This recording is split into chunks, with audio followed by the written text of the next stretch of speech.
നമസ്കാരം. വർത്തമാനത്തിലേക്ക് സ്വാഗതം.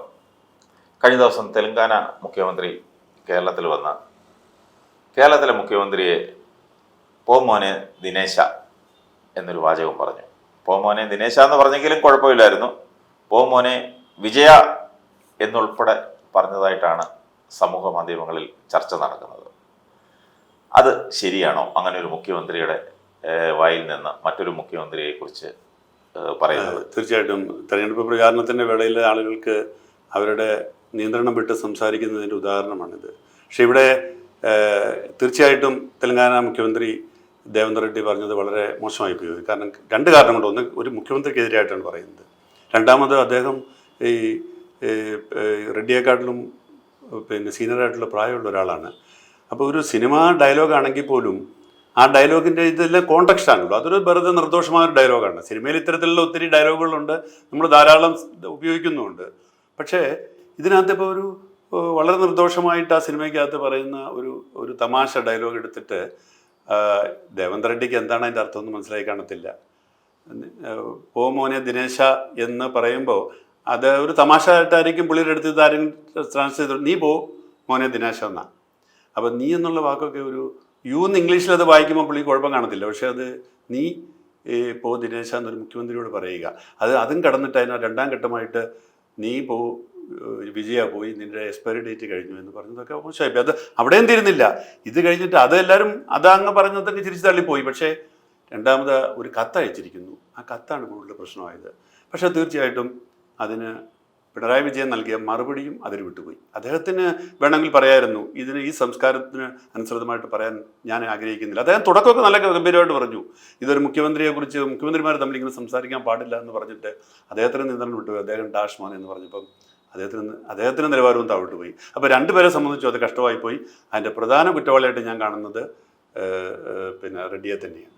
അതിനകത്ത് മുഖ്യമന്ത്രി പിണറായി വിജയൻ അതിന് മറുപടി പറഞ്ഞില്ല. അദ്ദേഹം പറഞ്ഞത് മറുപടി പിന്നാലെ വരുമെന്നാണ് പറഞ്ഞത്. അതെ, പിന്നാലെ വരുമെന്ന് പറഞ്ഞു. പക്ഷെ അദ്ദേഹം ഡാഷ് മോനെ ദിനേശ എന്ന് പറഞ്ഞിട്ട്, അല്ല, ഡാഷ് മോനെ ദേവേന്ദ്ര റെഡ്ഡി നിനക്ക് മറുപടി പിന്നാലെ വരുന്നുണ്ട് എന്ന് പറഞ്ഞു. അല്ല, അത് ഒരു മുഖ്യമന്ത്രി പദം മാറ്റി വെച്ചാൽ ഒരു സാധാരണ മനുഷ്യൻ എന്നുള്ള നിലയിൽ അത് പറയുന്നതിന് തെറ്റില്ല. അതെ, പക്ഷെ മുഖ്യമന്ത്രിയുടെ കസേരയിൽ ഇരുന്നുകൊണ്ട് പറയുമ്പോഴാണല്ലോ ഏത് കാര്യത്തിനും ഒരു തെറ്റും ശരിയും നമുക്ക് കൂടുതലായി സമൂഹം വിലയിരുത്തുന്നത്.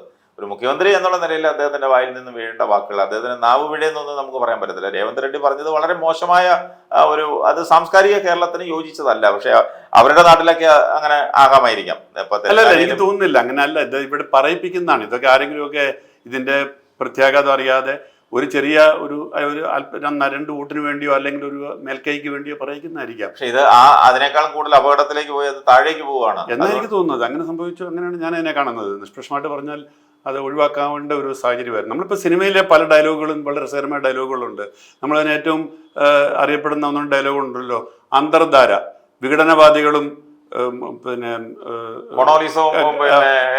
അതെ അവർ തമ്മിലുള്ള അന്തർധാര സജീവമാണെന്നൊക്കെ പറഞ്ഞ് ശങ്കരാടി പറയുന്ന ഒരു വാചകം, അത് ശരിക്കും പറഞ്ഞാൽ അത് കമ്മ്യൂണിസ്റ്റ് പാർട്ടിയെ വിമർശിക്കുന്ന ഒരു നല്ല രസകരമായ ഒരു വാചകമാണ്.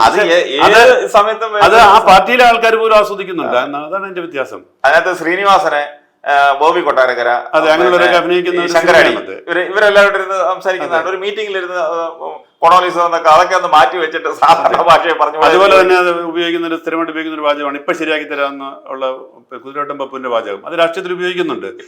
സർക്കാർ ഇപ്പൊ ശരിയാക്കി തരാമെന്ന് പറഞ്ഞ ഈ പാലം അല്ലെങ്കിൽ റോഡ് ഇതുവരെ ശരിയായില്ല.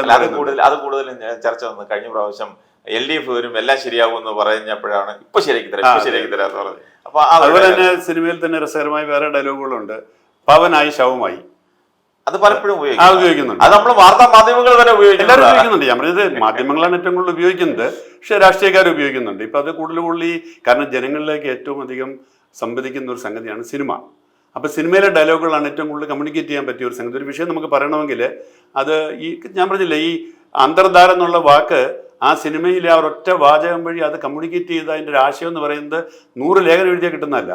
അല്ല, അന്തർധാര എന്ന് പറയുമ്പോൾ ഏകദേശം എല്ലാം നമുക്ക് മനസ്സിലാകും. അതെ, ഒരുമാതിരിപ്പെട്ട മലയാളികൾക്ക് മനസ്സിലാവും.